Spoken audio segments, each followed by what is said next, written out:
बात चुनावी तैयारियों की हो और बीजेपी का जिक्र ना हो, ऐसा तो हो ही नहीं सकता।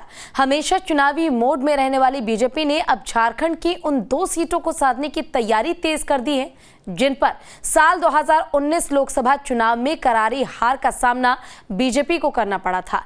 बीजेपी की चुनावी चाणक्य अमित शाह चाईबासा दौरे के जरिए कैसे इन सीटों को साधने की कोशिश करेंगे, रिपोर्ट में देखिए।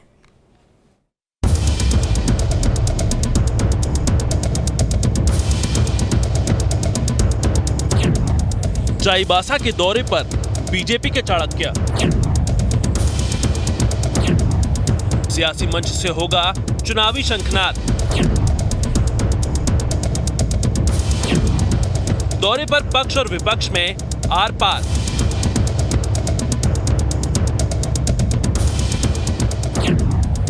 इस बार 2 सीटों पर बनेगी बात। कहते हैं बीजेपी हमेशा चुनावी मोड में ही रहती है, लिहाजा जब 2024 के चुनावी रेस की शुरुआत हुई तो बीजेपी इसमें पीछे कैसे होती। बीजेपी हाईकमान ने एक बार फिर लोकसभा चुनाव में रिकॉर्ड जीत करने के लिए दिग्गजों को जिम्मेदारी सौंप दी है और राज्यों के दौरे के जरिए ये दिग्गज सियासी हुंकार भरने के लिए तैयार हो गए हैं। इसी कड़ी में बीजेपी के चुनावी चाणक्य अमित शाह प्रकृति की भूमि यानी झारखंड के दौरे पर आएंगे, जहां चाईबासा में केंद्रीय गृह मंत्री चुनावी शंखनाद करेंगे। अमित शाह 6 जनवरी की शाम को झारखंड जाएंगे, जहां पश्चिम सिंह भूमि के चाईबासा में 7 जनवरी को उनका कार्यक्रम है।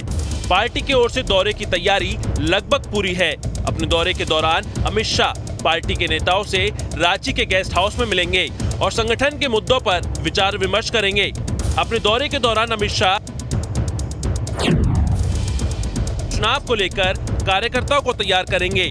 पार्टी के कई प्रमुख नेताओं के साथ बैठक करेंगे। चुनावी तैयारियों के लिए नेताओं को टास्क भी सौंप सकते हैं। दरअसल 2019 लोकसभा चुनाव में बीजेपी ने झारखंड में 14 में से 12 सीटों पर जीत दर्ज की थी। चाईबासा और राजमहल सीटों पर बीजेपी को हार का सामना करना पड़ा था, लिहाजा दौरे के जरिए दोनों ही सीटों को साधने की कोशिश की जाएगी। 2019 में इन दोनों ही सीटों पर बीजेपी को करारी हार मिली थी और बीजेपी 2024 के चुनाव में इसे दोहराना नहीं चाहती, इसलिए बीजेपी हाईकमान ने अभी से इन सीटों पर चुनावी माहौल बनाने की तैयारी शुरू कर दी है। अमित शाह अपने दौरे के जरिए वोट बैंक साधने की कोशिश तो करेंगे ही, इसके साथ ही कई मुद्दों को लेकर प्रदेश सरकार को आड़े हाथ भी लेंगे। ग्राउंड का फीडबैक कि चाईबासा में स्थिति क्या है, हमारे लिए कितनी अनुकूलता है, कितनी प्रतिकूलता है, किन किन क्षेत्रों में हमें फोकस करने की आवश्यकता है, कौन से मुद्दे यहाँ हैं जो आने वाले दिनों में निर्णायक हो सकते हैं, वो सारी चीज़ों पर विचार विमर्श भी होगा और जनसभा के माध्यम से जनता को यह संदेश देने की कोशिश की जाएगी कि पिछली दफ़ा जो गलती हुई गीता को होगा, लेकिन जो अपेक्षित परिणाम मिलना चाहिए था वहाँ के लोगों को वो नहीं है। वर्तमान वो हमारे राष्ट्रीय नेता है, देश के गृह मंत्री हैं और संगठन से भी जुड़े हुए नेता है, हमारे राष्ट्रीय अध्यक्ष रहे हैं।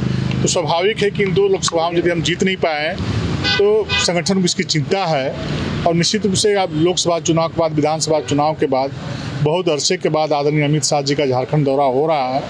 इससे कार्यकर्ताओं में, आम जनता में बहुत उत्साह है और उम्मीद भी है कि जिस प्रकार से विगत 3 वर्षों में जो आपराधिक गतिविधि बढ़ी है, उग्रवादियों का गतिविधि बढ़ी है, उनके आने के बाद अंकुश जरूर लगेगा। वहीं शाह के दौरे को लेकर अब प्रदेश में सियासी पारा हाई हो गया है। जेएमएम ने इस दौरे को बीजेपी की बेचैनी करार दी है। दरअसल जेएमएम महासचिव सुप्रियो भट्टाचार्य ने इस दौरे को इत्तेफाक नहीं बल्कि सोची समझी रणनीति बताया है। साथ ही उन्होंने झारखंड को बीजेपी मुक्त बनाने की बात कही है। भारतीय जनता पार्टी के वरिष्ठ नेता और देश के गृह मंत्री 7 तारीख को चाईबासा आने वाले। महज यह संयोग नहीं है, ये भारतीय जनता पार्टी का डर है कि विगत 3 वर्षों में इस राज्य ने जिस प्रकार के कार्यक्रम तय किए, जिस प्रकार के रास्ते को चुनने का काम किया। बहरहाल शाह के दौरे को लेकर बीजेपी ने तैयारी पूरी कर ली है। सियासत भी उफान पर है। अब देखना होगा कि ये दौरा बीजेपी को 2024 की चुनाव में कितना फायदा पहुंचाता है। रांची से सूरज कुमार के साथ bureau report, news state, Bihar Jharkhand.